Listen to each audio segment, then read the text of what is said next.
প্রতিবেশীদের ভালোবাসায় বদলে গেল এতিম মাকসুদার জীবন। যারা এতিমদের ভালোবাসেন তারা আমাদের জন্য দোয়া করবেন যাতে আমাদের সংসার জীবন সুখী হয়। যেন রাজকন্যার বিয়ের মতো ধুমধাম করে বিয়ে হচ্ছে এতিম মাকসুদার। একদিকে আগত অতিথিদের কেউ খাবার খাচ্ছে, অন্যদিকে চলছে মিষ্টি মুখের পালা। যেন কোনো বাবা মা নিজ আদরের সন্তানকে তুলে দিচ্ছেন কোনো উপযুক্ত ছেলের হাতে। এটা দেখে আরো 10 জন অ্যাপ্রিশিয়েট হয়ে নিশ্চয়ই এরকম আবার নেক্সট টাইম করবে, যেটা আমাদের সমাজের জন্য অনেক ভালো হবে। মানবিক দৃষ্টান্তের এই বিয়েতে বরের জন্য সোনার আংটি থেকে শুরু করে নবদম্পতির সংসার সাজানোর লেপ তোশক, হাঁড়ি পাতিল, কাচের তৈজসপত্র সহ ছিল যাবতীয় প্রয়োজনীয় আসবাবপত্র। ইনশাআল্লাহ আমি যথেষ্ট পরিমাণে চেষ্টা করব সুখী রাখার জন্য। বিয়ের আনুষ্ঠানিকতায় ছিল 2 লাখ টাকা কাবিন, পাশাপাশি ছিল বরপক্ষ ও এলাকাবাসীর জন্য রাজকীয় আপ্যায়ন। আর এর সব কিছুরই ব্যবস্থা করেছে মাকসুদার প্রতিবেশীরা। আমাদের সমাজের রেওয়াজ অনুযায়ী আমরা জামাইকে দিচ্ছি লেপ তোশক, বেড কভার, হাড়ি পাতিল, কড়াই, খুন্তি, তারপরে ডিনার সেট, সব কিছুই তো দিলাম জামাইকে। জি, আংটি, শেরনি, যতটা লাগে ততটাই ইনশাল্লাহ যার যার সামর্থ্য অনুযায়ী। 4 বছর আগে যে পথ দিয়ে মাকসুদার বাবা আর কখনো ফিরে আসেননি, গত বছর ঠিক সেই পথেই হারিয়ে গিয়েছে মাও।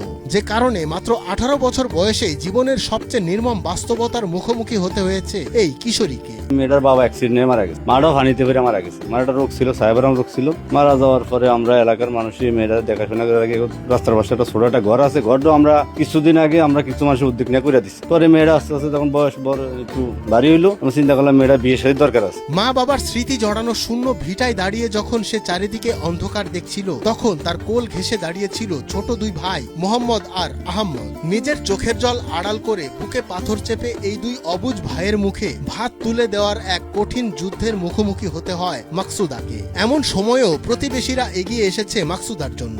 আমরা গরিব অসহায় মানুষের পাশে দাঁড়াই, তাহলে কোনো ফ্যামিলির অসহায় মেয়েরা কারো কাছে লাঞ্ছিত, কারো কাছে অপমানিত হবে না। মাকসুদার বর মাইনুদ্দিন উচ্ছ্বসিত একজন এতিমকে বিয়ে করতে পেরে। সে মাকসুদাকে প্রথম দেখাতেই পছন্দ করেছেন বলেও জানান। এতিমদের প্রতি আমার ছোটবেলা থেকে অন্যরকম একটা ভালোবাসা ছিল, এজন্য আমি মেয়েকে প্রথম দেখাতেই পছন্দ করে ফেলছি, তাই বিয়েটা করা হয়েছে। মানবিকতার এক অনন্য তাড়না থেকেই এলাকাবাসী সিদ্ধান্ত নেন মাকসুদার জীবনে এবার আলোর পথ দেখাতে হবে। সেই ভাবনা থেকেই একই গ্রামের মাইনুদ্দিনের সঙ্গে মাকসুদার বিয়ে দিয়ে তাকে একটি নিরাপদ ভবিষ্যতের আশ্রয় এনে দেওয়ার উদ্যোগ নেন গ্রামের সাধারণ মানুষ। ছেলের পক্ষে যা প্রয়োজন সবকিছু সবুজভাবে ভরণ পোষণ করে আমরা বিয়ে সম্বন্ধ করি। আমি আশা রাখবো প্রত্যেকটা ইউনিয়নে যারা সচ্ছল ব্যক্তি আছেন তারা যেন প্রত্যেকটি গরিবের প্রতি এই উদ্যোগটা নেয়।